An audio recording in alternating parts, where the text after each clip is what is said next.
Hello, today we're going to see the Preterite versus the imperfect. There's different theories on how to explain this. One, it says like there are certain rules and then it has like 100 of exceptions, which I think is ridiculous.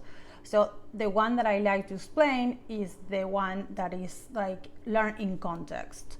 So there's like, for this, there are different 8 uses that you need to know for the imperfect.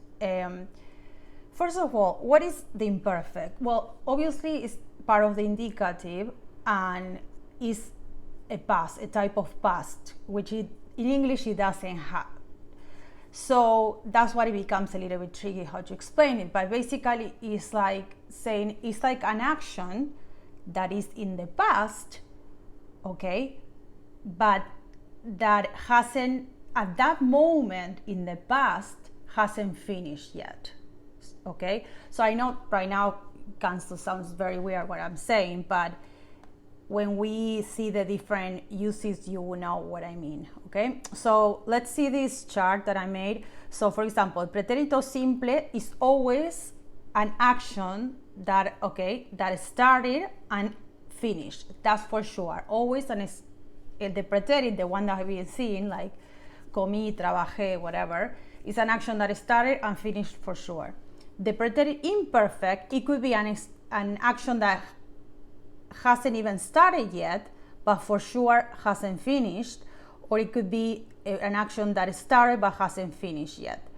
We will see this in the uses and you will see exactly what I mean, but I need to give you this like concept first, okay? So, okay, so let's see first the grammar. First of all, these are the stem, can you see here, doesn't change. So how do you call the verbs in the stem that doesn't change? Regulars, right? Okay, so what about the AR? You see changes aba, abas, aba, abamos, aban, ia, ias, ia, iamos, ian, and ER and IR, can you see it has the same ending, which is great. So you don't have to, so it's pretty easy like to memorize this. And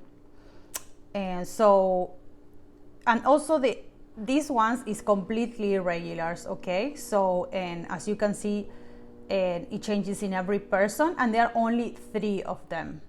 So the grammar, I would recommend you to study by yourself, like how to conjugate them. It's like pretty easy, doesn't have like any trick on it. It's just AR is aba, abas, aba, abamos, and then ER and IR is ia, ia, iams, iamos, and then for ser is era, eras, era, éramos, for ir, iba, íbamos, and then ver, veía, veía, veíamos. So it has only 3 of them. So it's pretty easy, especially other type of grammars that you already saw that was just very complicated. So, okay, so once you study that, now we're gonna go over the uses. The first one that I would like to see is age. When always you mention age, you always have to use the imperfect. So, for example, cuando tenía 15 años, fui a mi primer concierto. So, always when you use age is imperfect. Then, these ones, these are the easiest uses. So, antes y después. Every time that you use antes, you put the imperfect, then you put a comma, and then you talk about the present tense. So, por ejemplo, antes estudiaba, ahora soy secretaria. Before I study, now I am a secretary. Okay, and so can you see which is this tense? This is the imperfect, and now this is present tense. So this is very easy and some topics to talk about. Por ejemplo, ¿qué hacías antes que no haces ahora? ¿Y qué hacías antes que sigues haciendo ahora? And if you want a translation for this, it's basically what do you do today that you didn't do before, and what you used to do before that you're still doing today. So now the third one is acciones habituales y rutinas. So every routine and action in the past is always imperfect.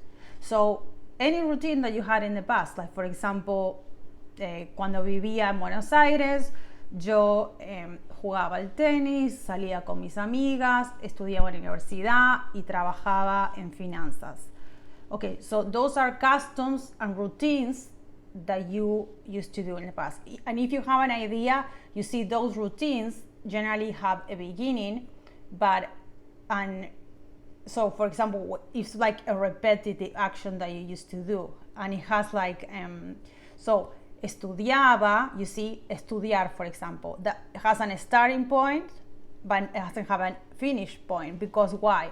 Because I said estudiaba, I said I was studying, or at that moment, the fact of estudiar was still going on.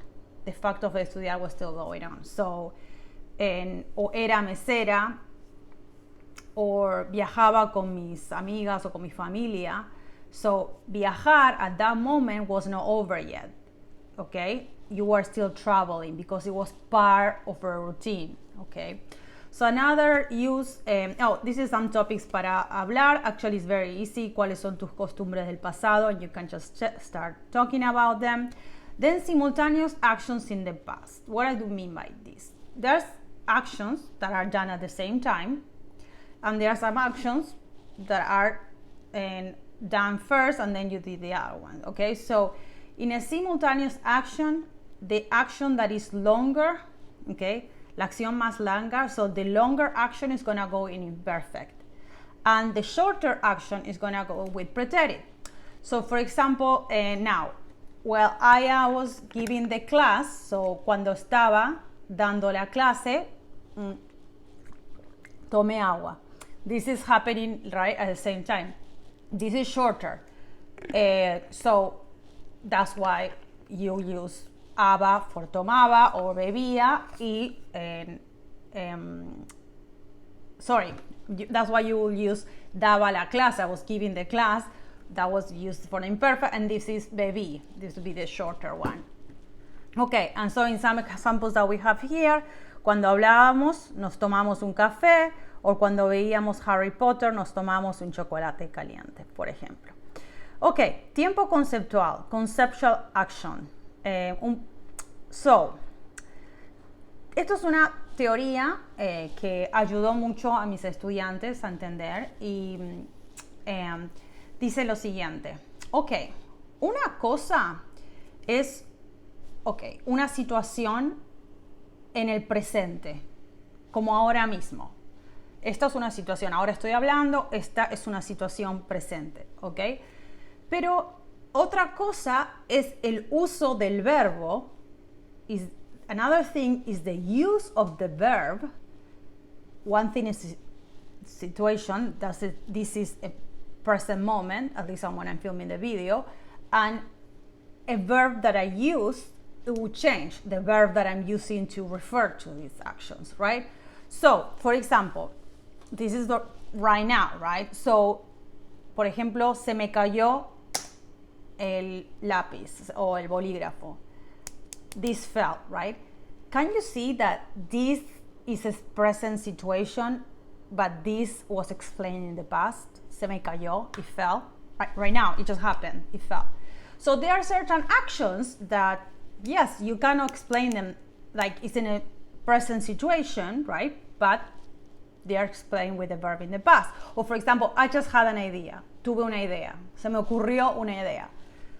Those things are like just happened, and you see I'm explaining it with the verb in the past. And there are other ones that you use the present tense, like in routines. For example, I always go to bed late, and siempre voy a la cama tarde y trabajo hasta a la noche y siempre whatever. So those are things that I'm using the present tense, or even actions right now. I'm speaking, right? The present progressive will be. You see different tenses for a present situation. Okay, now let's see this chart. So taking that in consideration, let's say this is happening right now, and we're in a party, and he says, ¿por qué te vas de la fiesta? And she says, estoy cansada. You see, this happens right now. So whenever you explain this situation in the past, is ¿por qué te fuiste de la fiesta? Estaba cansada. You see this action. Now let's focus about this verb.